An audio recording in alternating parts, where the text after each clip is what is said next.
स्वागत है सभी का इस मॉर्निंग के डिवोशन में। आज के डिवोशन का विषय है मैं यहोवा तेरी अगुवाई करूँगा। भजन संहिता 32वें अध्याय के 8वें वचन में लिखा हुआ है कि मैं तुझे बुद्धि दूंगा और जिस मार्ग में तुझे चलना होगा उसमें तेरी अगुवाई करूँगा। मैं तुझ पर कृपा दृष्टि रखूँगा और तुझे सम्मति दिया करूँगा। एक विश्वासी के जीवन में परमेश्वर की अगुवाई बहुत ही महत्वपूर्ण है। क्यों? क्योंकि परमेश्वर ने हमें बनाया है, परमेश्वर ने हमें रचा है। इस दुनिया में हमें परमेश्वर से अच्छा ना कोई समझ सकता है और ना ही कोई जान सकता है, और ना परमेश्वर से अच्छा हमारी कोई अगुवाई कर सकता है। क्यों?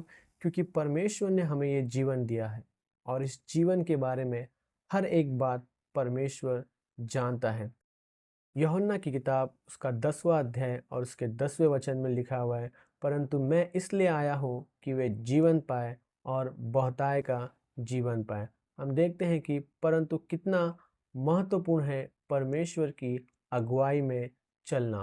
उदाहरण के लिए हम देखते हैं लूका की किताब उसका 15वां अध्याय में उड़ाव पुत्र के जीवन को।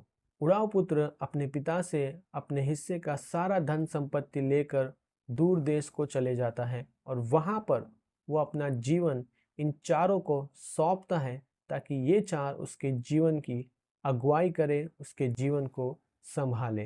पहला हम देखते हैं कि वह अपना जीवन पैसों को सौंपता है कि पैसा उसके जीवन की अगुवाई करे, धन संपत्ति उसके जीवन को संभाले।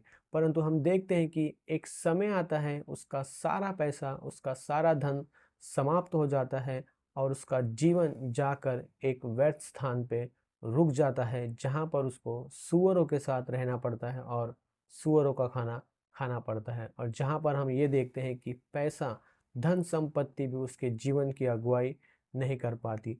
दूसरा हम देखते हैं कि मित्र, वह उसके दोस्त भी उसके जीवन की अगुवाई नहीं कर पाते हैं। जब तक उसके पास धन संपत्ति थी तब तक उसके सारे मित्र उसके साथ थे। जब उसका सारा धन संपत्ति खत्म हो गया, उसके सारे मित्र उसको छोड़ के चले जाते हैं। कोई भी उसको अपने साथ में, अपने पास रखना नहीं चाहता और ना ही कोई उसके जीवन की अगुवाई करना चाहता है।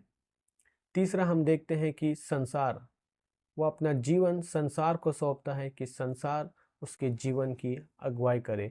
जब उसके पास धन संपत्ति रहती है तो वो अपने जीवन को संसार में ले जाता है और संसार में अपने जीवन को रखता है ताकि उसका जीवन आगे बढ़ सके।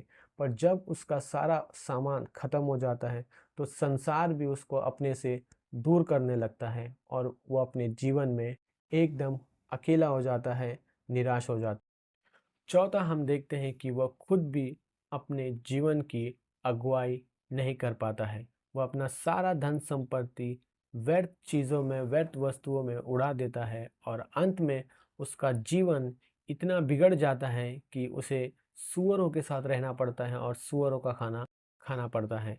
हम देखते हैं कि परंतु जब वह अपने पिता के घर में था, जब वह परमेश्वर की अगुवाई में था, अपने पिता की अगुवाई में था, तब वो एक राजा का बेटा था। परमेश्वर की अगुवाई हमारे जीवन का सत्य मार्ग है। जब हम उस मार्ग में चलते हैं और जब हम उस मार्ग में चलते हैं जिस मार्ग की अगुवाई परमेश्वर कर रहा है, तब हम अपने जीवन में भटकते नहीं हैं। हम देखते हैं कि और उस मार्ग में हमें कुछ भी घटी नहीं होती जिस मार्ग की अगुवाई परमेश्वर करता है। भजन संहिता 23 के पहले वचन में लिखा हुआ है कि यहोवा मेरा चरवाहा है और मुझे कुछ घटी न होगी। आज कैसे परमेश्वर एक विश्वासी की अगुवाई करता है? अपने वचन के द्वारा। परमेश्वर अपने वचन के द्वारा हर एक विश्वासी की अगुवाई करता है। भजन संहिता 119 के 105 में लिखा हुआ है कि तेरा वचन मेरे पाँव के लिए दीपक और मेरे मार्ग के लिए ज्योति है। यदि हम परमेश्वर के वचनों को जानेंगे तो उसके मार्ग में बने रहेंगे। परमेश्वर का वचन हमारे जीवन में विश्वास को बढ़ाता है, जिससे हम अपने जीवन की किसी भी परिस्थिति में परमेश्वर पर विश्वास रखते हैं और आगे बढ़ते हैं।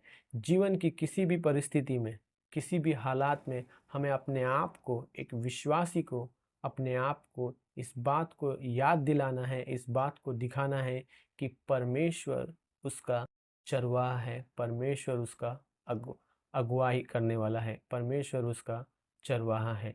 जब हमारे जीवन में कोई भी परिस्थिति आती है, कितनी भी कठिन परिस्थिति आती है, हमें परमेश्वर पे विश्वास करके अपने आप को ये दिखाना है कि परमेश्वर हमारा चरवाहा है। आमीन।